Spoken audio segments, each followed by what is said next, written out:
దాక్కున్నాను. But meme pages వల్ల చాలా exposure వచ్చింది నాకు.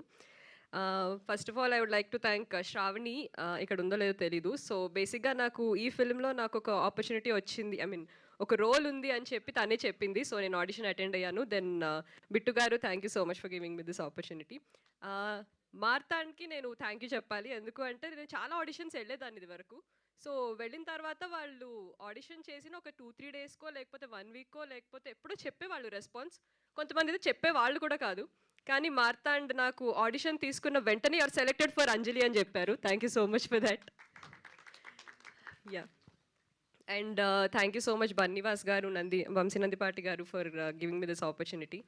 And yeah! ఈటీవీ టీమ్‌కి థ్యాంక్ యూ. జయకృష్ణకి thank you. He was totally an entertainer on screen and off screen also. Off screen కూడా మేము చాలా నవ్వుకుంటూ ఉండేవాళ్ళం. And yeah! శివాని, నాకు సినిమాలో తను ఫ్రెండ్ రోల్‌లా చేశాను. కాకపోతే తను బయట కూడా చాలా పెద్ద ఫ్రెండ్ అయిపోయింది నాకు. హ్యాంగ్ అవుట్, మేము చాలా ఫుడీ బడీస్ అయిపోయాం బేసిక్‌గా. అండ్ మౌలి గురించి నేను చెప్పాల్సిన అవసరం లేదు. అందరికీ తెలుసు already. So, yeah! Thanks to the whole team, thanks to ETV and thanks to media once again. Thank you. పాపం ఎవ్వరు చెప్పాల్సిన అవసరం లేదని